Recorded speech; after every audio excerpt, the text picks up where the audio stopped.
Барлығы жалпы салам туғандар. Қуаныштан қайрылды дүканымызда көрüşкен. Келгенде қайрадан ұландарға біздің роликтерімізде тақылдап жүрді. Көбіне балдар қазір бағыт болып отыр, ошо Европа жаққа, Польша, Литваға балдар приглашение алып, заказ беріп, ошол жака виза алып чыгып атышат жумушка. Бүгүн талкуулаган темамыз 3 теманы талкуулайбыз. Бул навигатор жөнүндө журнал, маршруттук журнал деп коет. Ары бери водительдик маршруттук журнал болуш керек, жазып туруш керек да. Унутуп калбас үчүн кийин отчет берип атканда айдын аягында ошонун баарын эстеш үчүн да журналга карап коюп эле отчетту толтуруп коесуң да.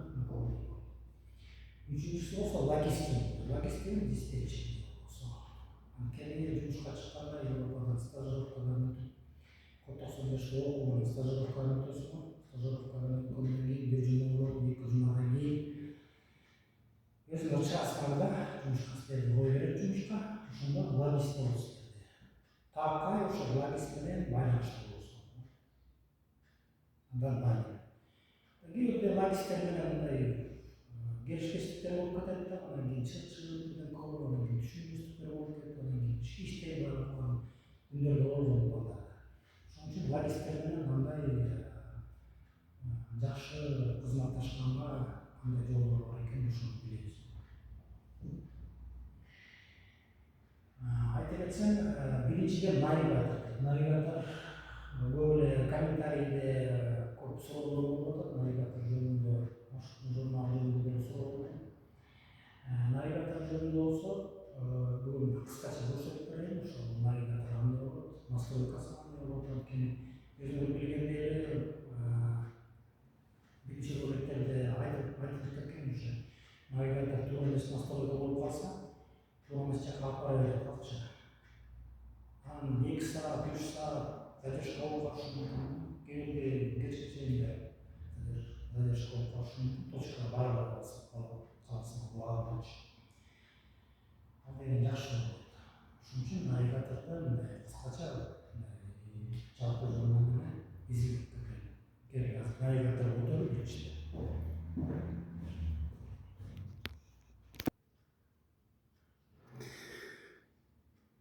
Мынакей келди туугандар. Азыр көрүп тургандай планшет Samsung 8 дюйм дейт. 8 дюймовый. Бирок колдон келсе планшет алып алсаңар 7 дюймовый алсаңар болот да. Анан Европада планшеттер кымбатыраак болот. Ошон үчүн Кыргызстандан, Дордойдон алып алсаңар болот. Арзан планшеттер бар экен. Любой дүкөндөн эле. Сумдан алсаңар деле болот. Б-ушне желательно Samsung. Анткени Польшадан сүйлөшүп атканда ошол навигатордун программасын качать этип аткан балдар айткан, эң жакшы иштеген навигаторго иштеген планшеттерден Samsung болот. Android болуш керек да. Ошон үчүн 7 дюймовый Samsung'дан алсаңар болот. Же Highway болот, Lenovo деле боло берет. Бирок 7 дюймдан ашпаш керек. Меники болсо азыр 8 дюймовый. Навигаторду ошо планшетке барган жерден, Польшага болобу, Литвага болобу, точкалар болот. Жана телефон обслуживание кылган жерден эле кирсеңер эле ошону качать этип бергилечи программасын навигатордукун десеңер, ошо программасы бар, атайын платный болот, анысычы. Ошону качать этип берет. Багасы 70 злоты польский акча менен, ошондо 20га көбөйткөндө 1400 сом болот экен да. Эми колдон келсе Кыргызстандан кимдерде бар болсо, ошондой мүмкүнчүлүк болсо, бияктан деле качать этип алсаңар болот. Кандай түрү бар навигатордун? Навигатордун жалпы жонунан 2 түрү бар. TomTom деген, анан iGo деген навигатор. TomTom менен көбүнчө таксисттер колдонот. 3,5 тоннага чейин бусик айдагандар колдонот. Грузовойлор көбүнчө iGo колдонот да. Мынакей мордо көрүп турасыңар.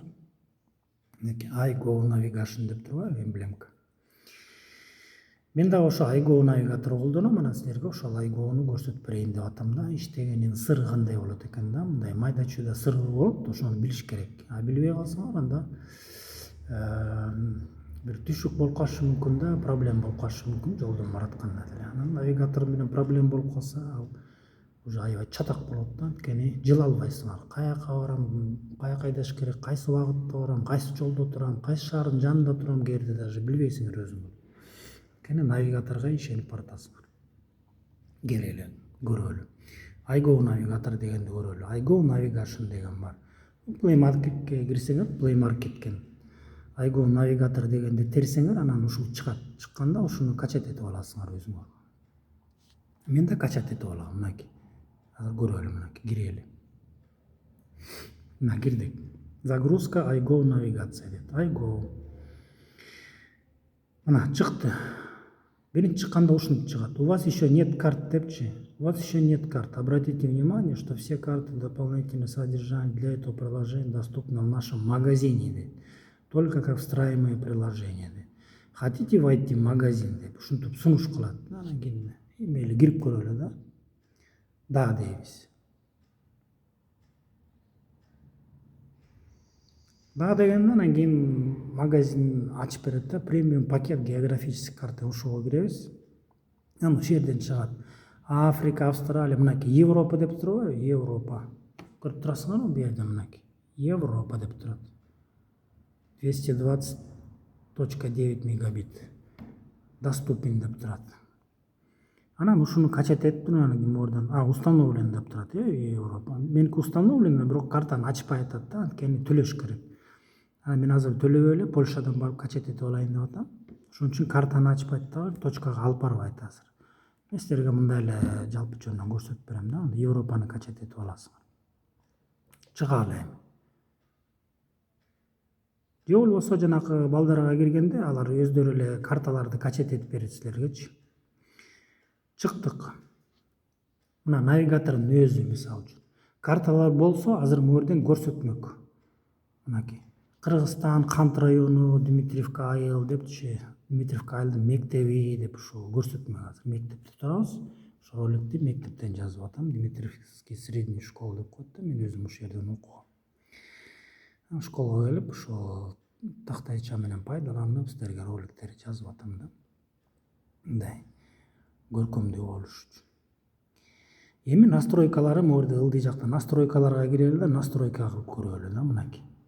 Новый маршрут дейт. Мисалы үчүн силер маршрутка чыгып атканда, ошо маршрутный лист болот силерде. Ошол жерде адрес болот, ошол адрести бияка тересиңер, мисалы үчүн. Новый маршрут, мисалы үчүн, мынакей, кеттик. Новый маршрут деп коебуз да, анан кийин теребиз. Поиск по категориям деп чыгат могу жердечи. Ошол жака басабыз. Басканда анан могу жерден киргизгиле дейт буякачы. Ошону адрести киргизебиз. А дегенде шаарды же болбосо индексти киргизебиз да, ушул жака анан кире беребиз. Же болбосо кээ бир маршруттар бар. Мисалы үчүн мен барып аткан маршруттардан бирөөсү мисалы үчүн мынакей улица Габрова 15 Свидница деп турат. Польшада ушул жака барчумун мен. Анан же болбосо уже бар болгон маршрут бияктан чыкса, ушуну эле мынтип терип коесуңар. Болду, ошол жака кете берет, мынакей, кетти. Выбрать как конечный пункт деп сунуш кылат, ошону выбрать деп эле база бергиле, болду, кете берет. Бирок азыр меники кетпей атат, анткени картаны качать эткен жокмун да. Карта качать этилген болсо анда шак эле таап туруп анан ачып берет да. Просто мен жалпы жөнүнөн эле навигатордун кандай пайдаланыш экенин ошону көрсөтөйүн деп атам да силерге. Андан ары настройкага кирсек, эң маанилүү настройкалардын кайсынысы? Мына мисалы үчүн настройка многопунктовый маршрут, дорожное движение, тиги бу алардын анча деле маанилүү эмес, магазин анча деле эмес, сведения анча деле эмес. Мына настройка деген бар, телефондо эле ошону басабыз. Кеттик. Настройка. Параметры маршрута деп турбайбы, мына ушул бизге керек, абдан маанилүү да, параметры маршрут. Эң байкасак, могу жерден эң биринчи, эң үстүндөн грузовик деп туруш керек, же болбосо тир деп туруш керек. Кээ бирде грузовой же тир болбой калат дагы өзү эле которулуп кетет башкагачы. Мисалы үчүн легковойго которулуп кетет. Ошондо легковой жолдор менен алып кете берет да. Тар жол менен алып кете берет. Жапыс көпүрлөрдүн астынан эле өткөзө берет. Өтө албайсыңар да, анан кете бересиңер. Анан барып туруп ошондой көпүрлөргө, эстакадаларга такалып каласыздар да. Эмне болуп кетти анан кийин ойлонуп баштайсыңар. Ошондо билгиле настройкасы бузулуп кетти. Кайра настройкага кирип грузовойго коюш керек депчи. Же болбосо кээ бирде менде ошондой болгон, кээ бирдечи пешеходный туруп калат да, булчу. Анан силер грузовой менен баратсаңар элестеткиле, анан пешеходный жол менен алып баратат да, булчу. Тротуар менен тиги многоэтажкалардын короосуна да кирип кетет кээ бирде. Бир жолу ошондой болгон. Менде окуя Москвадан ошондой Тула жактан 5 этаждардын короосунда алып барганда грузовой Мерседес менен, панелевоз менен. Анан калган эмелерге которула берет же болбосо. Анан биз грузовик дегенди тандайбыз да. Мына грузовой деп тандалып турат, тура берсин. Грузовик деп турат. Анан дагы бир маанилүүсү, настройкасы бузулса, аябай чатак боло турганы метод планирования маршрута дейт. Ушул мынакей көрдүңөрбү? Ушуну байкайбыз. Берден бизге чыгат мынакей: быстрый, простой, короткий, экономный деген. Быстрыйды койсок эмне болот? Кете берип эле кыска жолдорду таап эле ошолорго сала берет да. Кээ бирде айылдардын жолуна сала берет, майда чүйдө айылдарды аралатып эле сала берет, кыска деп элечи. Ал болбойт, анткени грузовой менен айылдын жолуна кирип кетсек же тар болот, же баткак болуп калышы мүмкүн, асфальт жок жолдорго. Короткийди койсок эмне болот? Короткийди койсок адиле кыска жолго сала берет да. Улам бура бергиле оңго, бура бергиле дей берет. Экономныйга койсок ал деле кыска жол да, соляркасын канчалык кыска болсо экономичный болот да, ал деле ошондо эмете берет. Эң жакшы алып бара турган маршрут ал деген простой. Ошон үчүн простойго колдонобуз баарыбыз. Көбүнчөбүз да простойго колдонуп, ушу простой менен кете беребиз, потому что простой деген чоң жолдор менен, автобандар менен алып барат. 15-20 километр алысыраак болсо да, бирок чоң жол менен, кенен жол менен, грузовой маршрут менен алып барат да, знактарга киргизбейт, грузовой запрещенныйга киргизбейт, быстрый, короткийлерге караганда. Ошон үчүн простой дегенди байкап турушуңар керек да. Ошону байкап турасың. Автомагистралды аларды кошуп койгула, кошулуп туруш керек автомагистраль. Дорога с оплатой за период, аны да кошуп койгула, анткени көбүнчө жолдор платный. Разовый оплата, аны да кошкула, паром дегенди да кошуп койгула, челночный поезд, аны да кошуп койгула. Анан дороги без покрытия дегенди аны кошпой эле койсоңор болот, анткени кошуп койсоңор анан кийин айылдын жолдоруна сала берет да. Ошон үчүн дороги без покрытияны кошпой эле койсоңор абдан жакшы болот. Звук. Звук деген ал голос, тревожный сигнал, өзүңөр билесиңер да, канчалык көбөйтүш керек, азайтыш керек. Мисалы үчүн голос 44%. Көбөйтүп койсо болот муну. 50-60. Катуу сүйлөт же жайыраак сүйлөт. Кээ мен мисалы үчүн 49 эле коюп коем, же 50 коюп коем, кете берем. Башты оорутпайт да. 90 же 100 коюп койсоңор деле айкыра берет. Клавиши, звон клавиши делен көп пайдаланбай, чакылдатпай, аны башты оорутпай дегендей да. Предупреждение ушул жерден кайсынысы маани? Предел скорости аны деле коюп койсо болот, бирок минимальныйга коюп койсо болот, анткени максимальный болуп калса улам эле вы превышаете деп эле ушинтип эле сайрай берет да. Эң маанилүүсү могу тревожный точки деген. Тревожный точки деген ал деген эмне?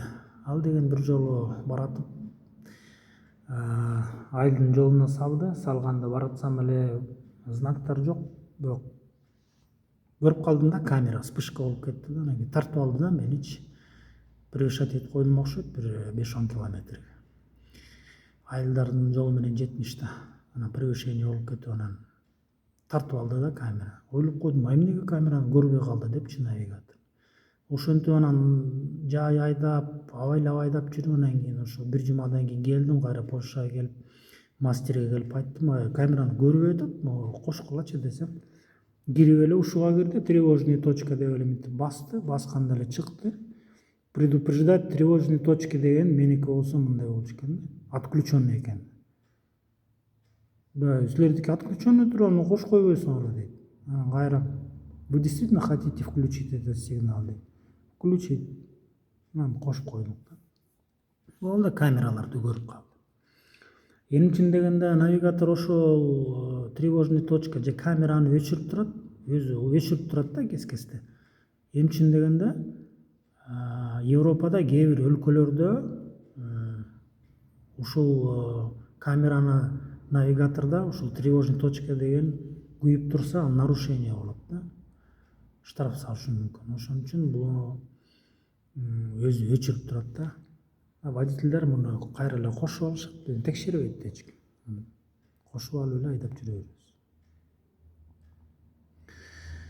Андан ары кетсек кайсылары маанилүү? Экран навигации, бул деген индикатор прохождения маршрута кошуп койгула, дорожный сервис, ал деген парковка, эмелерди көрсөтүп турат да ушулар.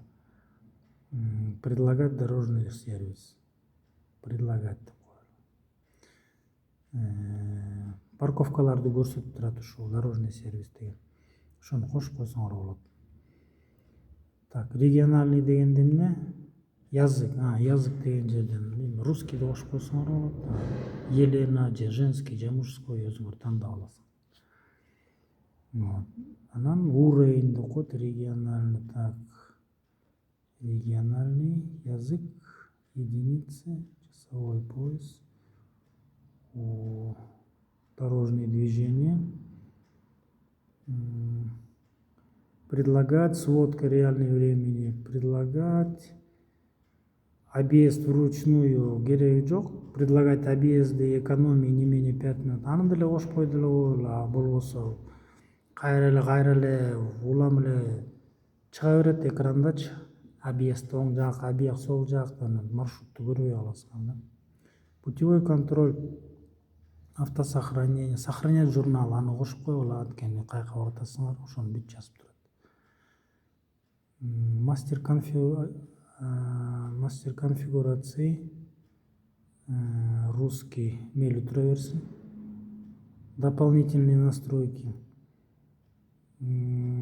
Загрузить только через Wi-Fi. Ошол кошуп турат, мейлі кошулуп тура берсин. Кени Wi-Fi азыр көп жерде бар. Язык деген жерге кирели, мынакей мисалы үчүн предупреждение. Звук. Ушул жерден айта кетсем, айтпай калыптырмын. Уровень многословия деп турат, мынакей. Көрдүңөрбү? Ушуну да байкап койгула бир жолу. Уровень многословия. Многословныйга койсоңор, улам эле сүйлөп эле айгарсы знактарды айтып эле, анан путь, анан полоса бияка, аны тинтер деген баштоо деп. Среднийге койсоңор ады эле минимальный коюп коет. Поворотко келгенде бир айтып коет. Повороттон чыкканда бир айтып коет. Ордуна келгенде бир айтып коет. Адашып калганда бир жолу эскертип коет. Болду ошондой. Минимальный.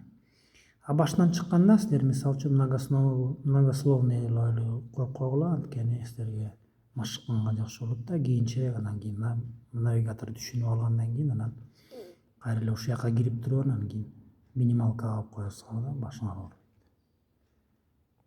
Алаксыбайсыңар да. Кыскача алганда ушул да эми настройкалары навигатордук. Анан эң маанилүүсү навигатордун зарядкасын карап тургула, анткени зарядкасы өчүп калса жолдон баратканда бир убакыт эле, бирок эскертет, зарядка сайгыла деп, же өчүп калды, же кээ бирде тиги эмеден прикуривательден өчүп калат, же бирде дагы бирдемке болуп калат, предохранитель күйүп кетти ар жакта. Ошон үчүн карап тургула. Зарядка такай сайылып тургандай болсун да навигатор. Анан айта кетиш керек дагы зарядка и плюс навигатордун өзү состояниясы жакшы болуш керек, ысытпагыла, күнгө калып калбагандай болсун. Анан өчүргөндө колдон келсе көп деле өчүрбөгүлө.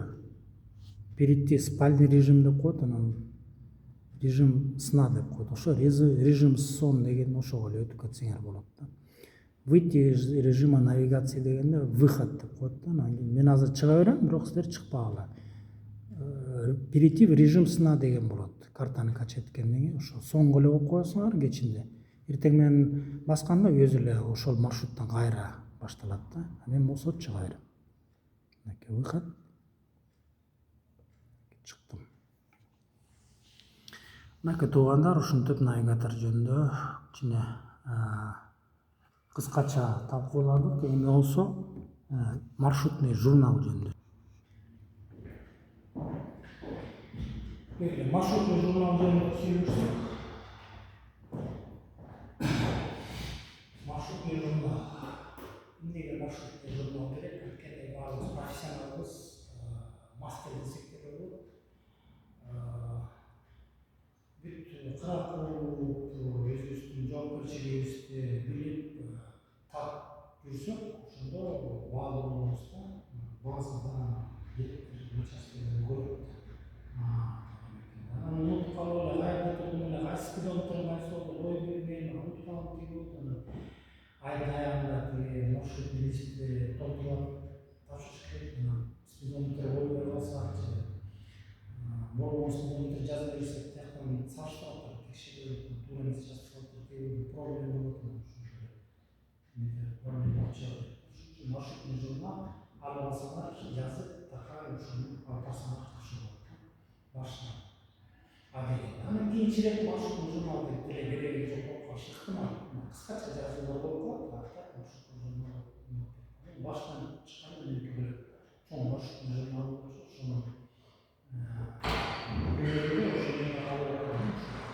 көрсөтүлгөн. Маршрутный журналда кеттимби? Сен качан ошо? Ошону жарым саатта. Мен кеттим аны, чыгып алып кете бересиң. Аяшып чекеке. Дептерди мисалы үчүн дептерди мына эки дептер моюна бөлүнүп ачасыңар, мен дептердин эки жагын чийип аласың. Чийгенде анча 1, 2, 3, 4, 5, 6 графа болот экен. Биринчи жагына биринчи жагына эмнени жазасың? Күн, анан саат. Мисалы үчүн жазайын деп ойлодуңарбы, ошо кайсы күнү жазып аткан, кайсы саатта жазып аткан. Мисалы үчүн 09:04 saat alsak tигини канча болду? 11 болду. 11 чифрасы 9 апрель. Болду. Андан ары аймак, парковка. Аймак дегенде кайсы аймакта турасың? Адрес, мисалы үчүн. Өлкөдөн баштайсың. Германия болсо Б деп коесуң. Польша болсо Б деп коесуң. Болду. Адрес кайда турасың? Же парковка болсо паркта коесуң. Кыскача.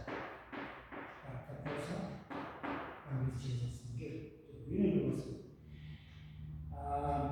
базада турсаңар же жүк түшүргөн жерде турсаңар, ошонун адреси болот, мекеменики.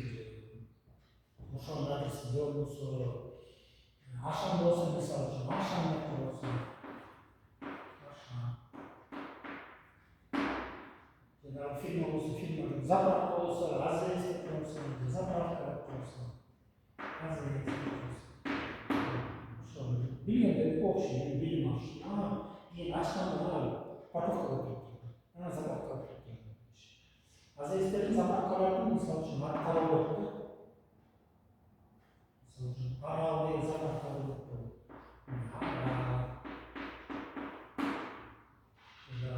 Шел, Петролиум деген заправка. Эми график спидометр алып коесуң, спидометр мисалы үчүн. То 0 190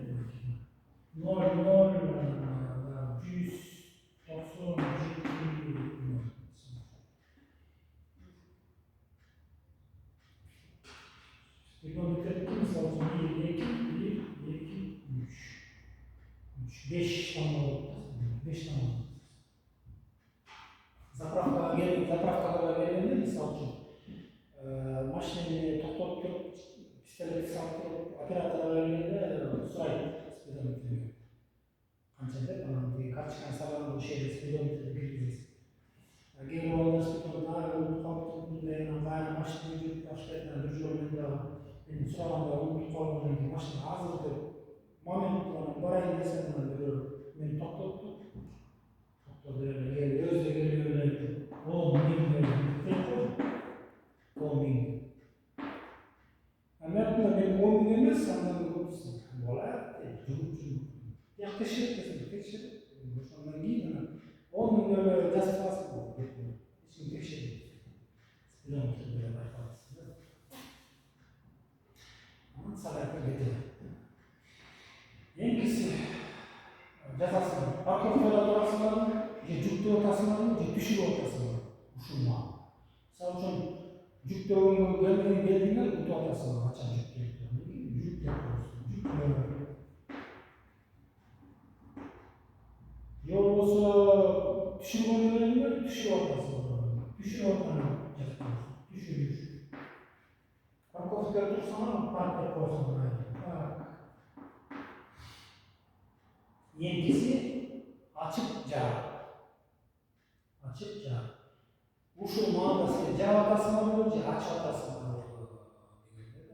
Bu gün. Misal için erkeklerin olsa geçince geldiğinde erkeklerin oyunu. Saat 7'de çıktılar mı misal için? 7'de çıktılar. 11-10 için aylandı. 3 saat 10 minut aylattırsan ondan кейін. Lakiste meselesi geldi arasına. Oldu toplattılar. Bugün cüş topladılar. Значит, şu mağdası cevaplasın. Bu şekilde cevaplasın. Bugün de bugün üstüne cevaplasın. Cevaplasın. Size bir kalasın. Ertesi gün turanda 11-10'da cevaplasın. Geçip 11-10'da gündüzde cevaplasın. Hani 11 saat pauza tutsam hayır, cihre korkmak 11-10'da cevaplasın. 11'lerde hayır, çalışsın. Günlük pauza 11 saat hoşuma gittik. Geçince saat 11'lerde çalışsın. Şunu bir fazla. Gece olsa açamazsın. Yemeğini tamam. Orada 11 olduğunuz ciddi böyle olacak. Ama böyle açamazsın. Aç. Şunda bir kalasın değil. Gözüm orada takograf boyunca vücudum orada bir kalasın. Ben açar çıkmıyorum. Gün erkekle çıkan turlarım. Oşunda benim smenem, polumda, rабочий smenem bugün 15 saat olsa. Onun cidden 15 saat gittiğinden var. Saat çalarmaz ki başka rolde şimdi saat. Nerede? 9, 12, 3, 6. Şu saatlerin cephe çıksa mı oldu? Cephe geçelim 12 saat. 15 geçelim 3 saat çıkıyor. Cephe 3 saat olur. Çünkü oldu benim smenim bitirdim. Polunu topladık. Ya aydan vermiştik onu. Только pauza başladı. Gidelim pauza. Oldu. Ya 9 saat, ya 11 saat pauza. Düşünün. Вже bilesiniz, onu çektim aydan.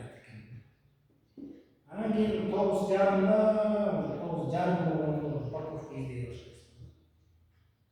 Yarım saat vakit başladı. Parkovkada gittim. Bu diyor, doğum demin kaçan bu için. Sizlerin 9 saatlik vajdeyin var olsun.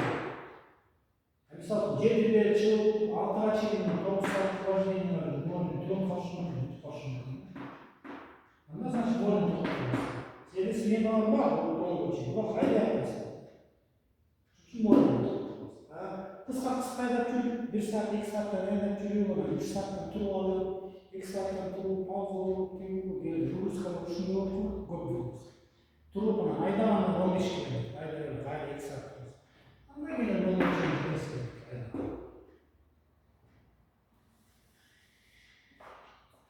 Enkisi bu değil mi savcının bırakı açtığına var açtığına da geçini bilirsin Turan'dan savcı bu 15 saat 10 geçini geçini onu turgun arka ayda mesela pauza olmasına pauzanın orada yazık olsun. Bugün ben onun oturduğum 9 saat elektron kısa pauza olanlarına tutar. Hareket. Cılk. Ondan sonra erkeklik 10 için 12 olur, 3 dakika olur, farklı. Kakaz ciddi. Standart. Start. Ciddi. Böyle işte. Normalde çıkan olur mu? Bu sabah. Şimdi ciddi normalde bal kaçak yerlerde sert olmaz mı? Mungkin masalah berapa coba, coba dulu bias, besi. Sebelum dengan itu karena bakter açık olsa öyle karena otak tasma polisen çıkarsınız. Fiksiyonist protokol tutuyor, bunu koyuyoruz. Bu televizyon. Ama birleştirdik çok kısımda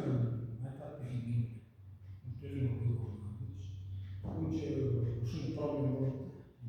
Чоң базалар ушул. Муниципал базаларда ошол. Ал 9 саат алган болот экен да. 9 саат турдум. Кетпеген. Анан мисалы үчүн башка күнү эртеси күнү менде 04:30 болуп бар. 10:00 мисалы үчүн 10:00 Ailenin ciddi bölümünde start, bu modern ücret, kavzemiz, tavuzluktan bir kalsa mesela, tüyol kalsa, 3 yıl tavuzdan durdu. Başka 3 yıl tavuz sağlıkta düşün açı, tavuzsa, tavuz. 11 tüktür kaldı, 3 yıl. 11 tüktür. Ama öyle olsa üstüne, ay bu, tavalakçı, Kaçası kaynadı. 9 saat kaynadı, poldu 9 saat aldım, 9 saat kaynattım, 9 saat kaynattım. Hepsi. 9 saat jetski aldım, 1 saat demirle jet aldım, İskandinav için, Toçkan için, canlı toktayı bir demirle düşünüyorum. 10 saat deniz, 11'de 9'unda plus 1 saat araba saat oldu. Bakın doğru. 10 geçen geldi, takalağızda, turağızda 45 minut koşuyor. Tutup koşsa koşunda takılır, iskender, 1 saat değil. Anam bu 9 saatten kalan kaldıklar diye de koş. 15 minut, yarım saatten koşmak böyle. Yerde 1 saat demeyiz mi oldu? Yerde 2 saat koşuyor. Daha 2 saat geldi. Koşunda öylesi olma, 11-12 geçeydi, aynen koşuyor. Tamam. Toçka içeri git olmaz. Şimdi var mı kaçtı?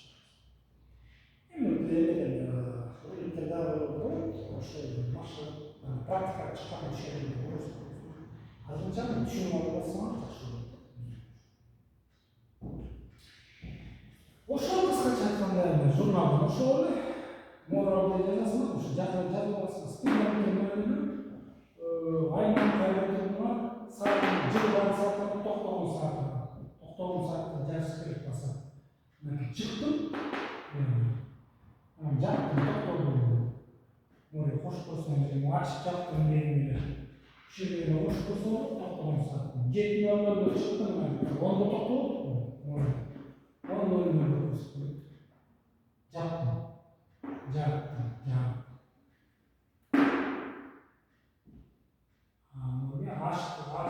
Açkanım bilirdi. Açılan yerden jakkanım bilirdi. Ошондой кыскача да. Маршрутту журнал. Эми практика боюнча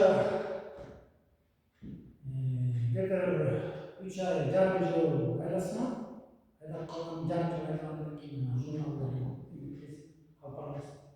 Көбүнчө эртең чыккан саатты жазып аласың, 90 саатты жазасың. Парковкаларды сатып жазып каласың. Бул калгандары уже майда есеби.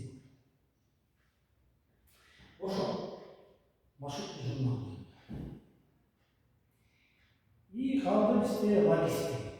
Логистика мынау диспетчер, диспетчер, логистика болады. Типтер жағынан алар сөйлескенде логистика бойынша Польшаның тілінде сөйлейді.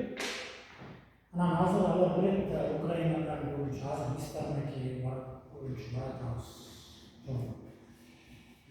Кыргызстандан, Казакстандан бар екен. Алар орыс тілінде өткөн. Украинский тілі бар, орыс тілінде. На русском языке. Русскоязычный логистика. Бирок язычный дегенде язык биле керек жок мындай айтканчы. Алар менен кандай кызматташыш керек? Эмне ушундай маселе бар? Анткени ошол кандай силер логистика менен кызматташсаңар, ошончолук силердин деңгээлиңер профессионалдык деңгээлиңер өсөт. Мастерский деңгээлиңер. Жазып мастер самоуважаемый человек. На мастерах жизнь держится. Все нужно человеку. Сделано их золотыми руками. Шын айтканда, биздин туугандар деле кээде айтып калат, балдарыбыз папабыз аябай мыкты, иши аябай боо, колу алтын депчи. Ушундай жолдо кетип, түнү болобу, күнү болобу, суук болобу, кыш болобу, жай болобу, ушу машина акча таап, бизге кам көрүп, ушинтип баалап бизге биз дагы өзүбүз жоопкерчиликте болушубуз керек, ошон үчүн мастер болушубуз керек. Мастер болуш үчүн биз логистика менен кызматташканда мастерский кызматташыбыз керек. Мастерский кызматташыш үчүн телефон менен СМС менен көбүнчө СМС менен жиберет, допустим, почта менен жиберет. Мисалы үчүн силер келдиңерби?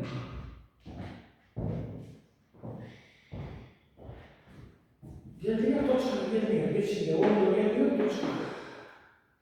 Логистикага СМС жазып бересиң.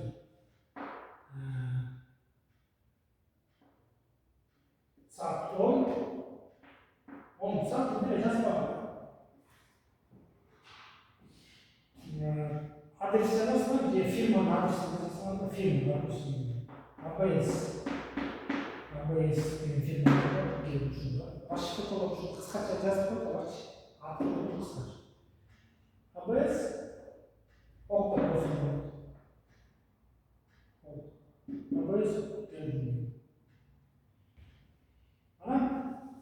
Алар да келди, АБС-ке келди. Анан мен выгрузка разладым офладым деген жүктү разладым деген түшүрүш. Анан келген нерсе бердиңер, анан кийин разладым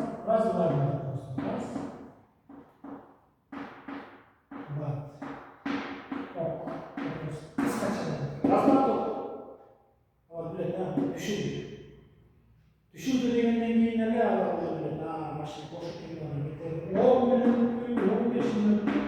Андан көп созулат. Логистика аябай такшык болот.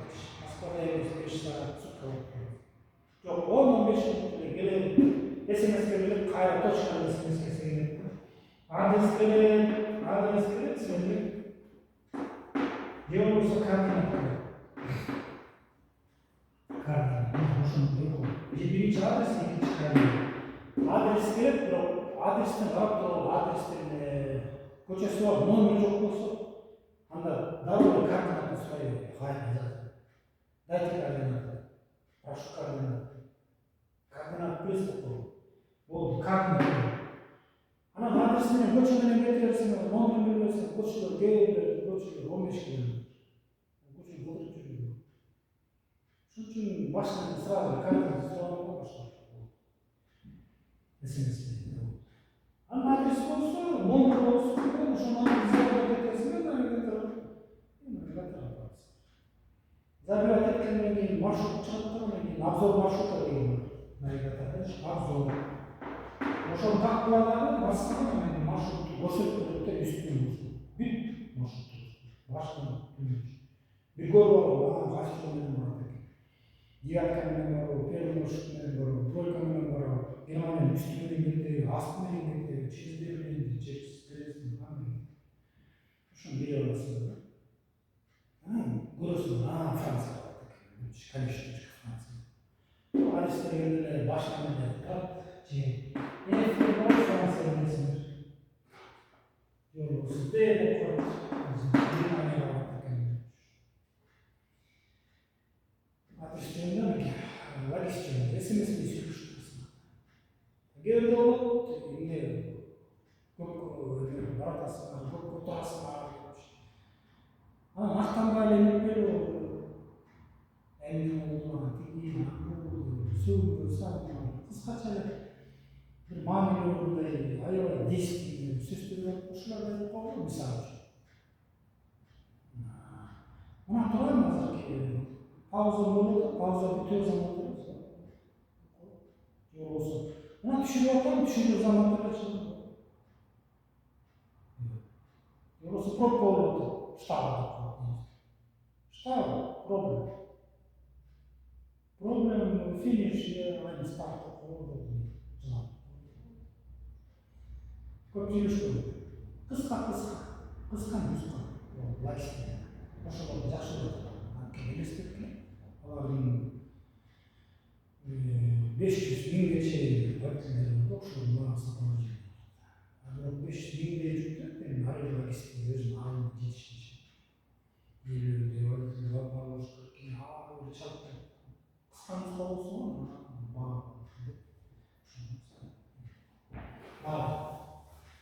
ошентип турганда бүгүн кайсы темаларды айта кетели навигатор жөнүндө кичине талкууладык көрүп алдык айдын навигатор тияктан барганда силерге карталарды качать этип берет ол колдоно бересиңер ал дегенде интернет менен иштебейт без интернет ура берет без интернет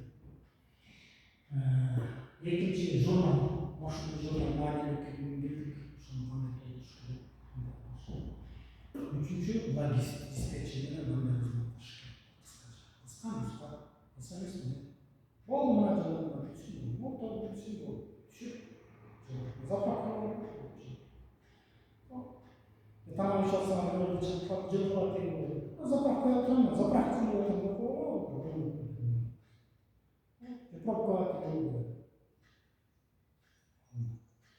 ошентип коем иштесек болот баарына ысыкса рахмат роликтерди көрүп атасыңар машыгып атасыңар ошол эле ыялынан эле жазып атабыз баарыбызга туугандарыбыз жардам берели деп атабыз жумуш жок жагдай деп атасыңар жумуш издегендер көп туугандар кудайга шүгүр ушул согуш менен украинадагы Польшада жумуш болуп атат украиналар кетип атышат коргоого өзүнүн водительдери кетип атат ошо водительдер керек болот ошон үчүн чыгып ошол барып иштеп жолдорду жүрүп балдарыбызга жол ачып берсе жакшы болот колуман келген жардам берем анан силер дагы регистрация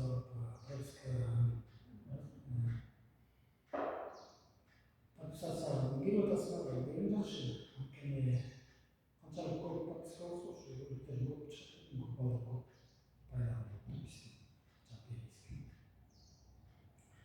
ошо код 95 деген бар ошо код 95 жөнүндө эле айта кетсем болот азыр көбүнчө балдар код 95 издеп атышат бишкектен кандай болот аяктан канча километр азыр тыгыз байланыштамын Польшаныкычы код 95 болса бияктан эле жазат бияктан бүкпөй бияктан жазат уже даяр болуп бияктан барып дароо эле стажировкага чыгып кеткендей болгондо маселе чечилип атат буюрса көбүнчө азыр бааларын сүйлөшүп атабыз документтерин жиберебиз